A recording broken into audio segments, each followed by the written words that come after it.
After his wife's death, Joe moved to the countryside, hoping for peace. But when his daughter's silence is broken by something unholy, he realizes the woman who offered help never meant to save them. Let's dive deep into this recap and unfold the mystery together. Like, comment, subscribe to Recapss Horror. The movie opens in 1976, where Joe is driving along a remote mountain road with his pregnant wife, Aisha. Suddenly, a strange noise is heard, and smoke begins rising from the car's hood, forcing Joe to stop. After checking under the hood, he tells Aisha that the radiator has busted. Joe sets out to find water, and while he's gone, Aisha suddenly experiences severe stomach pain. She begins to feel uneasy and hears strange noises, but when she looks around, she sees no one. Meanwhile, on his way back, Joe notices a beetle on a tree and, for reasons unknown, kills it, unknowingly, causing Aisha even more pain. Desperate, Aisha honks the car horn to call for him, but by the time Joe reaches the road, he sees a car driving away and realizes that Aisha is no longer inside. He checks the car and notices that the seat is wet. He frantically searches for Aisha, and just as he finds her, he jolts awake from his sleep, gasping for breath.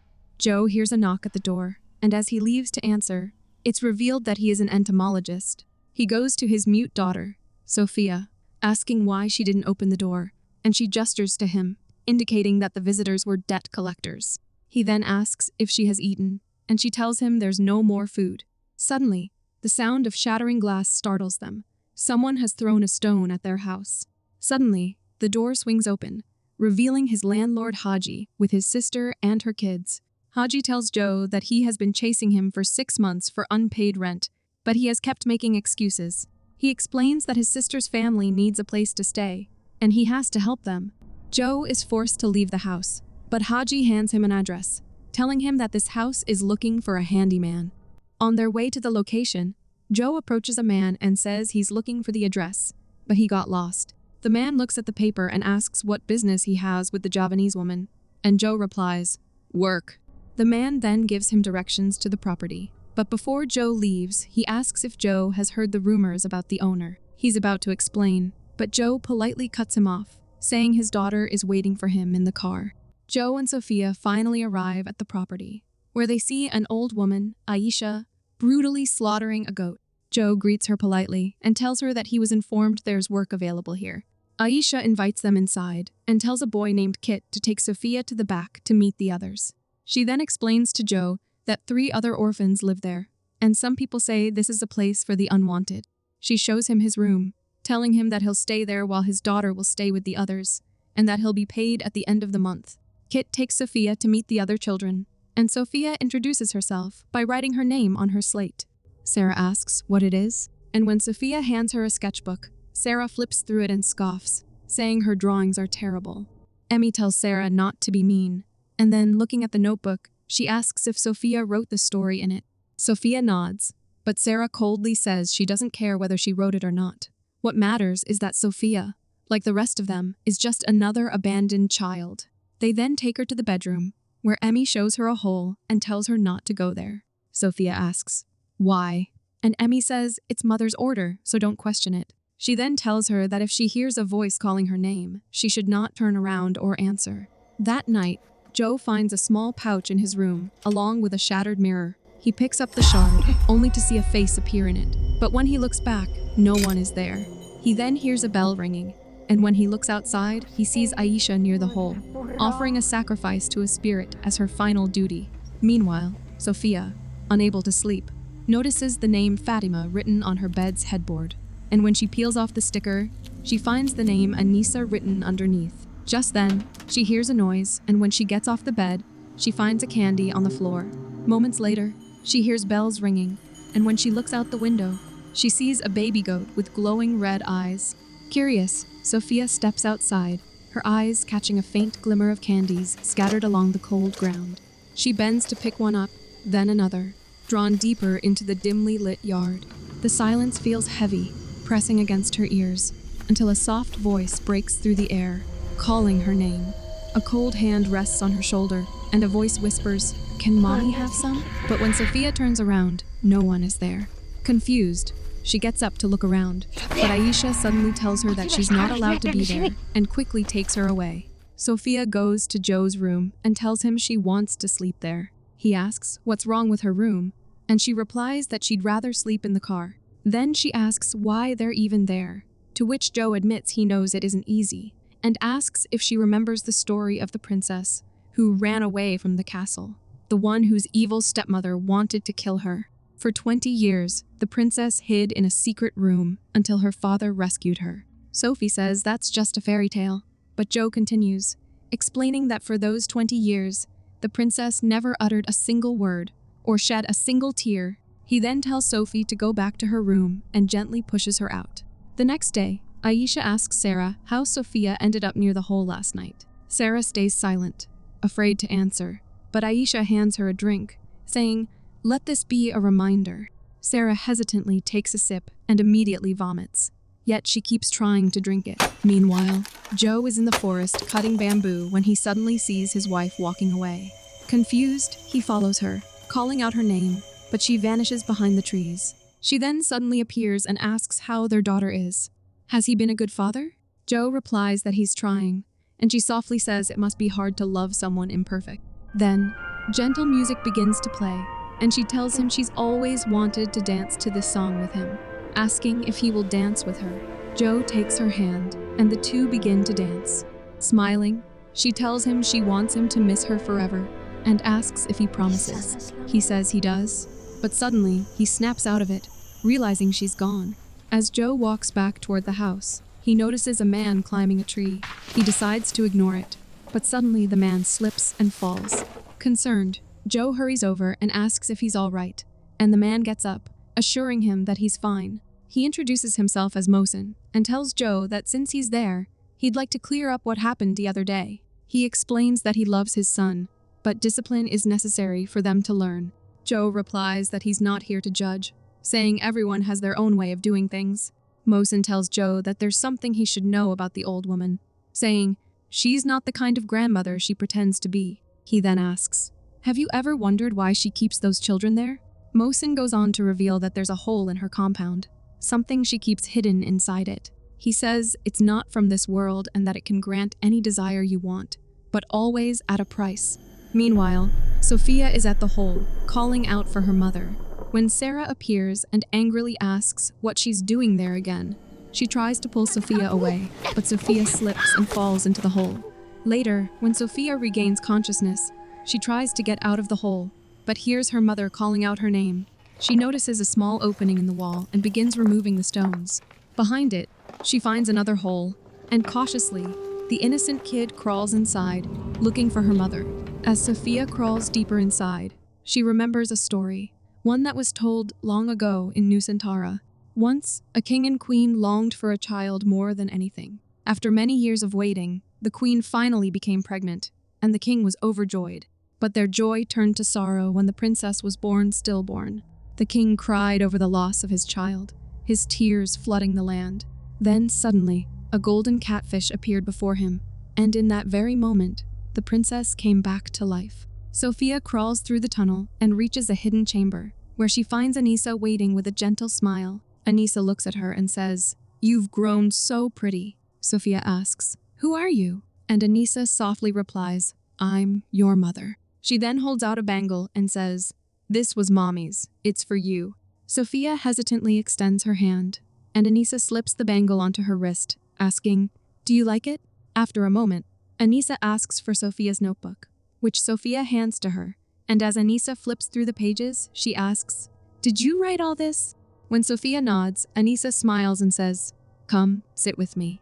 We'll read it together." Sophia sits beside Anissa, who gently tells her to open her mouth. Sophia hesitates, so Anissa begins to read from the story. If the king removed the fish from the water, and Sophia softly continues, the princess would stop breathing. The king made sure the fish was kept safe with the princess. The princess was named Bidasari, and she grew up to be the fairest in the land. Meanwhile, Emmy enters the hole, searching for Sophia, and soon she finds her lying unconscious at the spot where she fell. Emmy calls out to Kit and Sarah, telling them to lower her down, but there's no response. Then a whisper calls her name, and terrified, she mutters to herself, "Don't turn around, don't answer." But she can't resist and turns, and suddenly a hand grabs her by the neck. Emmy gasps, struggling, calling for help when she looks up and sees Aisha staring down at her, and the hand lets go. Later, Joe asks the children what happened, and Aisha says, "Your daughter is too stubborn." Sarah says it wasn't her fault, but Aisha snaps at her to be quiet, scolding, Sophia broke the rule, and she's lucky it wasn't something worse. She then orders all the children to return to their rooms, adding, "No one's getting dinner tonight." Joe goes to the hole, where something catches his attention, a piece of cloth with several objects wrapped inside. But Aisha suddenly calls out to him and tells him to come to her. He goes to her, and she asks if he's done with his work. He says yes, then asks if she knows the villagers in the area. She replies, "No," explaining that in all the years she's lived here, no one has ever dared to come near this house. She asks if he knows what's happening in Memali, and he says he does, but it's none of his business.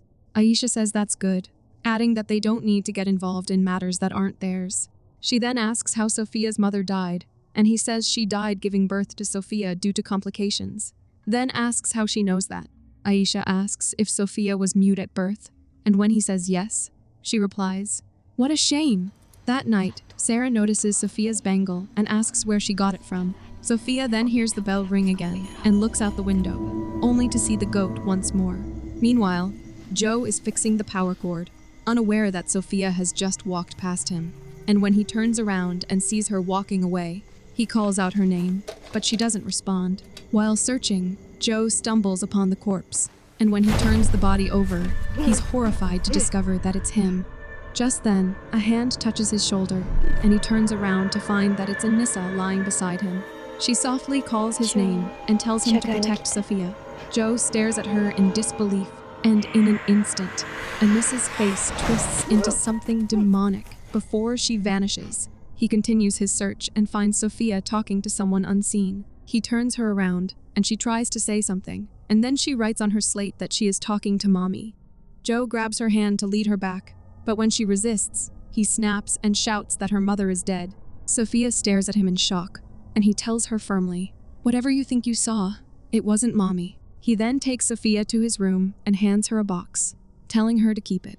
Sophia opens the box in her room and looks at the items inside when a demonic hand creeps toward her, but the other kids arrive, and Emmy says they found some food and calls her to come eat. As they eat, Sarah points to a photo and asks if that's her mom. Sophia nods, and Sarah says she's pretty. Sophia writes that her mommy used to live here, and when Sarah asks where she is now, Sophia stays silent. Sarah quietly says her mom is gone too, and Kit adds that his mother left him with his aunt, but 5 days after, his aunt went to buy food and never returned.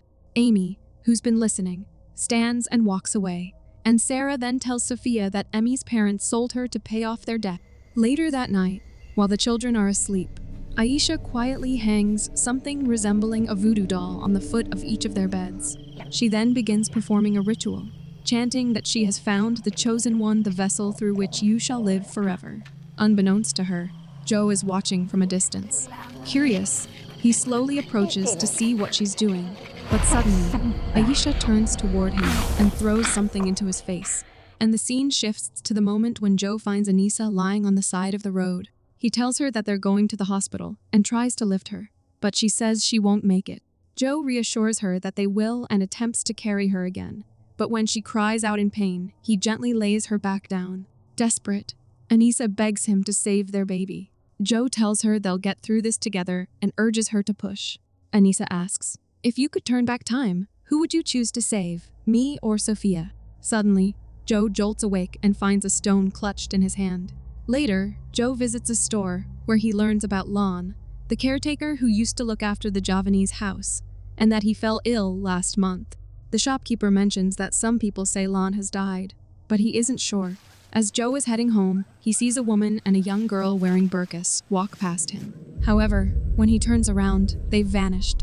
The woman then appears behind him, but when he spins around again, no one is there. Meanwhile, Kit is setting up traps for pigeons while loudly chanting something. During this, Emmy reads the story. The king didn't know that his daughter had never been resurrected. A spiteful spirit had taken possession of Bidasari's body, The spirit called Nuala possesses living beings the moment they die. Kit releases a pigeon from the trap and kills it by twisting its neck. Suddenly, a strange sound echoes around him, startling him. Terrified, he begins mumbling something in fear as the noise grows louder, and when he looks down, he's horrified to see worms crawling all over his legs. Hearing his screams, the other kids rush over to him, and shaken, Kit tells them he felt something strange. Sarah jokes that he probably just saw poop, and the others burst out laughing, teasing him. Meanwhile, Joe tells Aisha that he heard stories about the man who used to work there, and Aisha replies that he's dead. When Joe asks how, she explains that he had a persistent cough, and after a week, he asked to return to his hometown, but not long after, he passed away. Joe asks what he died from, and Aisha replies that he can ask him himself at his grave. He then asks how the children ended up there, and she explains that they are sick children, whom no one else will help. She then tells him she also knows about his illness, saying, "People fear death, but not me. My entire family died young, yet I remain, with no end in sight." She continues, "Everyone wants to live well, but to die well is also a privilege." Meanwhile, the kids are playing outside when Sarah goes off to retrieve their ball. She finds it, but she also spots a hairpin hidden in the bushes nearby. Delighted, she picks it up, smiling at the discovery.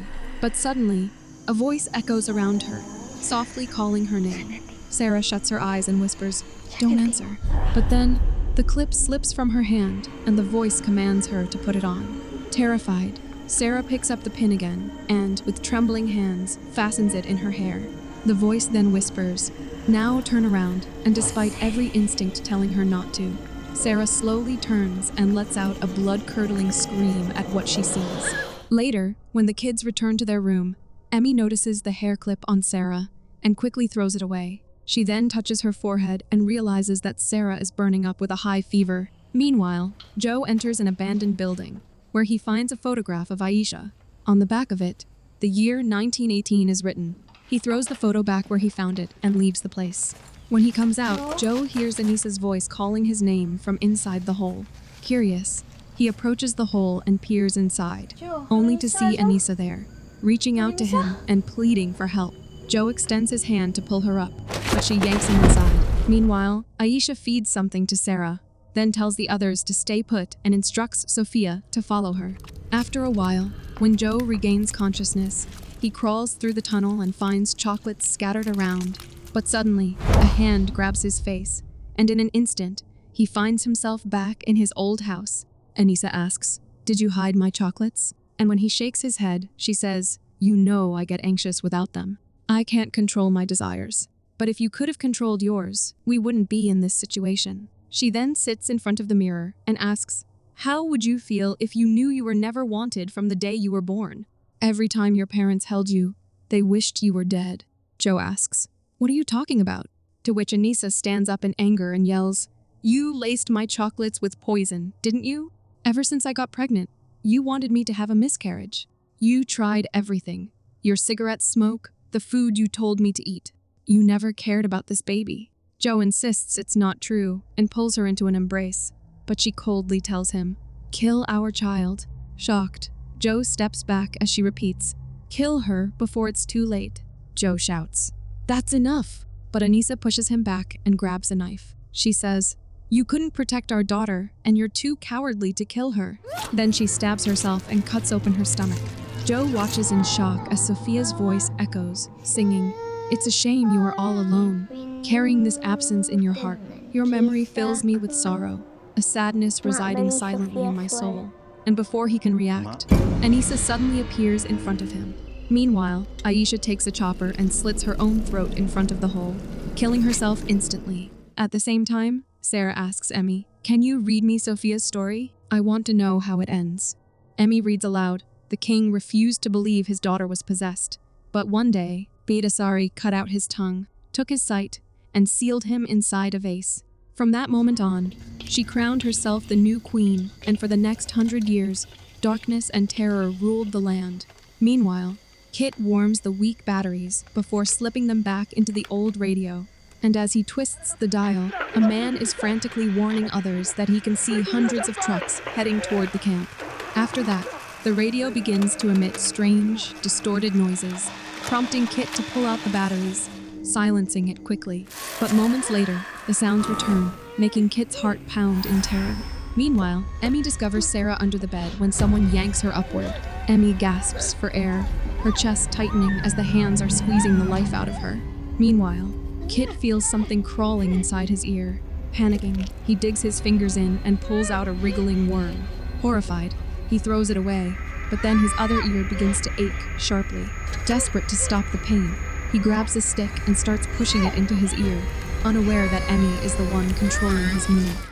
Aisha suddenly gasps back to life as a voice tells her duty isn't over. After a while, Mohsen arrives with 2 other men, and he tells Badu to fetch some rope. Badu walks away to get the rope, but instead, he picks up a spade. He approaches Mohsen and swings the spade hard, striking Mohsen down. The other man asks what he's doing, but Badu hits him too, killing them both, before killing himself. Sophia tells Anissa that she has done what she asked, to which Anissa asks, "Will you help me protect this house from bad people?" Sophia nods and says she will. Anissa then asks if there's something she wishes for, and Sophia softly says she wants to be like the other kids. Anissa replies, "If I give you a voice, what will you give me in return?" And Sophia asks what she wants. Anissa cuts Sophia's arm and asks, "That doesn't hurt, right?" When Sophia says no, Anissa replies, "From now on, you'll never feel pain." The next morning, Aisha gathers all the dead bodies in one place and calls out to the spirit, saying, "I offer you the final sacrifice before striking Sophia." And at that exact moment, Joe jolts awake, gasping for air. He manages to get out of the hole, only to find Sophia lying lifeless on the floor. Realizing that everything is connected to the hole, Joe brings some stones to seal it. As he's about to throw them in, he sees Anissa inside, staring up at him. Ignoring her gaze, he hurls the stones into the hole. Then, he fills a wheelbarrow with more stones and keeps dumping them in until the hole is completely sealed. Later, Joe sits dejectedly near the sealed hole when a flashback reveals the truth. Anissa had died while giving birth to Sophia, so to save his daughter, Joe was forced to cut open Anissa's stomach himself. Sophia wakes Joe up, and seeing her alive, he pulls her into a tight embrace. Overcome with relief, he says, "Let's leave this place, and we'll find a better home together." However, as they are leaving, Sophia suddenly shrugs off Joe's hand, and he watches in shock as she speaks. "This is our home." Joe falls to his knees, powerless, as she continues, "Our home with Mommy." An invisible force then seizes him, forcing him to pick up the knife and stab himself in both eyes, blinding him. Sophia then steps into the center of the ritual circle and begins to chant, "The light of 4 suns, 5 moons, visible in my eye. The brightness of a shooting star be upon my chin. May my lips be like a string of ants, my teeth like a herd of elephants, my tongue as a breaking wave." She then offers her senses to the guardian of the dark, vowing to serve it faithfully for as long as it desires. Next, we see that Sophia has taken Aisha's place, now sitting as the new caretaker of the house. A new servant has come there, along with her 9-year-old daughter, just as the cycle begins once again, and the movie ends here.